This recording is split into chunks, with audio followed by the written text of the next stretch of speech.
I made a video on YouTube talking about my supply teacher pay as an M6 teacher and what I earn. So what I thought I'd do, oh here we go, last time I tried to do this it was awful and it all rubbed out. So day rate, what I get for travel, whatever that says, planning, private. So day rate, because I'm through an agency, is lower. It's actually higher than what most agencies pay. However, it is £150, but I know that some people who are kind of in the same area as me are earning that much as an M6, 160, so I'm going to be asking for that at some point. Travel, so if I go further than kind of like 20 minutes away, travel is for fuel, and in my head I'm like also the time that I spend in the car, and that is £10. Using BlueTack works much better actually.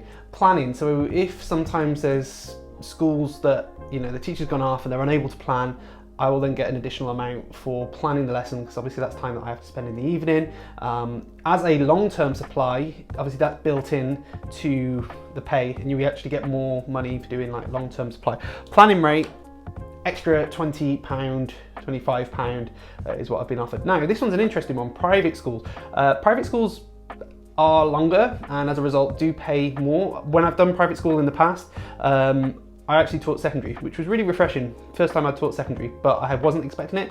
So yeah, private school is a little bit different, and the rate is £190, which is, yeah, a little bit more, but then you're doing an extra hour and it's slightly different. So those are the different rates. Then if you work for 12 weeks consecutively at the same school, let's say you just normal teacher covering maternity, for example, then agency pay rules kind of like kick in and you get paid your normal standard M6 pay, which is around £230 if I believe this year. And then obviously if you're recruited by the school themselves and not through an agency, you're going to get paid normal rate of M6. So that's that.